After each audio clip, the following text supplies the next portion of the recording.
Dans la suite du débat, la parole est aux orateurs des groupes. Tout d'abord, Madame Corinne Bouchoux pour le groupe écologiste.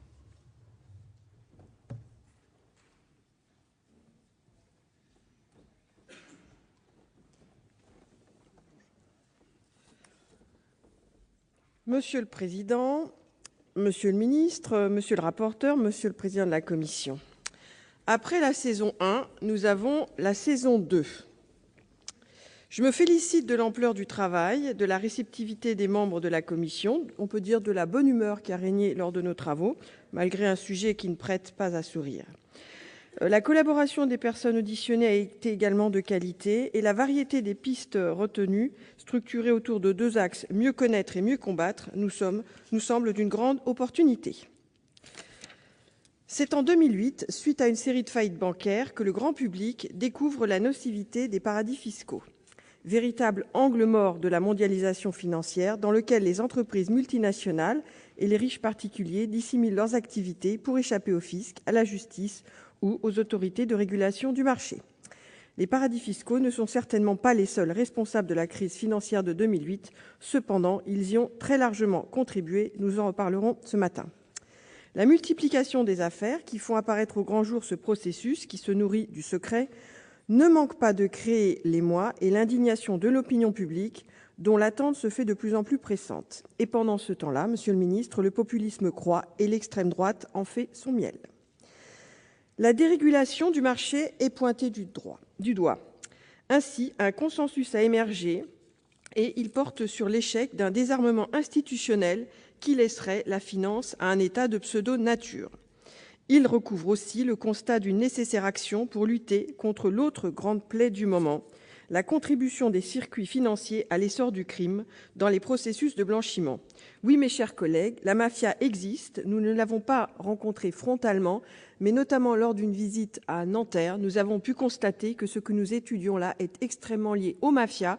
Ces mafias sont elles-mêmes reliées à un certain nombre de grands secteurs, le secteur bancaire, le secteur du BTP notamment, appelons un chat un chat. Alors que dès 2008, de nombreuses mesures internationales avaient été annoncées suite au G20 notamment, les banques, premières utilisatrices de ces territoires opaques, n'ont pas vraiment modifié leurs pratiques. Selon un rapport du CCFD datant de 2012, BNP Paribas et la Société Générale et le Crédit Agricole comptaient 513 filiales dans les paradis fiscaux contre 494 en 2010. Donc, loin de s'améliorer, la situation s'aggrave. Les établissements financiers ont bien quitté certains paradis fiscaux, mais seulement ceux de la liste grise de l'OCDE, qui n'en comporte d'ailleurs plus que 3, ainsi que 8 autres désignés comme tels par la France. Il est de notre responsabilité, ici, d'éliminer les échappatoires à l'impôt, y compris des banques, dont le taux de contribution fiscale reste difficile à évaluer du fait de leurs activités offshore et de leur internationalisation, et qui, pour la plupart, pratiquent des opérations d'optimisation fiscale plus ou moins agressives.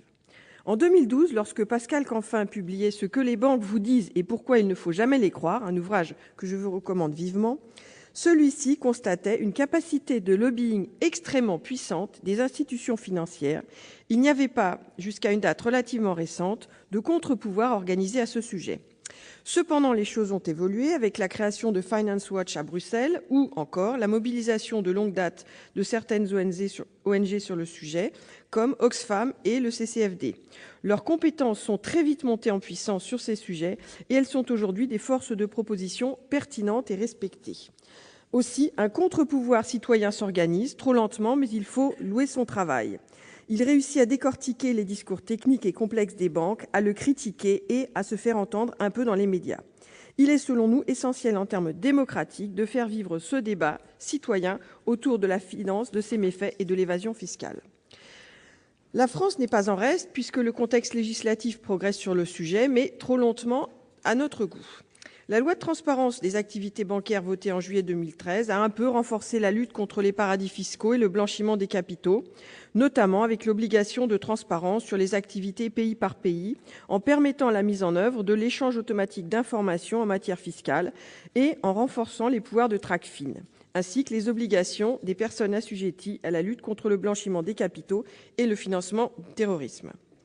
La loi sur la fraude, quant à elle, a permis de saluer deux avancées qui ont été portées par les écologistes à l'Assemblée nationale. D'une part, la mise en place d'un registre public des trusts et, d'autre part, la meilleure protection des lanceurs d'alerte.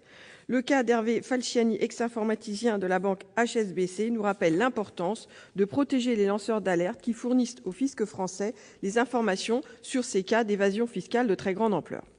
La loi de finances 2014 a présenté quelques mesures afin de compléter le dispositif de lutte contre la fraude et l'évasion fiscale.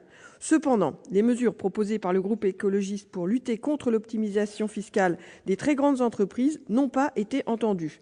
Je le regrette ici. Je vous rappelle qu'il s'agissait d'un amendement obligeant les entreprises, nécessitant que les entreprises qui seraient condamnées pour fraude fiscale ne seraient plus éligibles au crédit d'impôt. Ça nous semble complètement élémentaire de ne pas donner des primes à ceux qui trichent. Et l'autre mesure proposait d'aligner le régime de déductibilité des charges des États à fiscalité privilégiée sur celui des États non coopératifs. Ces deux amendements ont été rejetés.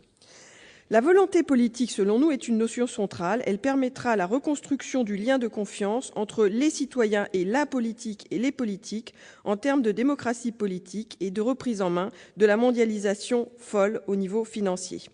Alors, comment procéder ? Nous avons auditionné avec satisfaction Denis Robert, qui a beaucoup contribué sur ce dossier, l'affaire Clearstream. Lui nous dit, et c'est peut-être une piste pour une saison 3, il convient plutôt de s'interroger sur la manière dont les transactions sont opérées plutôt que de traquer indéfiniment et vainement les paradis fiscaux. Il compare les flux financiers à des autoroutes où les banques sont libres de circuler sans aucune immatriculation. Selon lui, pour gagner la bataille contre le noircissement de l'économie et les trous noirs de la finance, il faut former de véritables brigades autoroutières où des radars informatiques permettraient d'intercepter les véhicules en infraction qui circulent sur ces autoroutes. Je ne vais pas lister ici l'ensemble des propositions qui ont été faites par cette commission saison 2, mais selon nous, la réflexion menée autour de l'élargissement du champ d'intervention des services judiciaires mérite une attention toute particulière de la part de notre gouvernement. Finalement, mes chers collègues, en conclusion de cette saison 2, moi je me demande si ce dossier sur l'évasion fiscale n'est pas que l'arbre qui cache la forêt.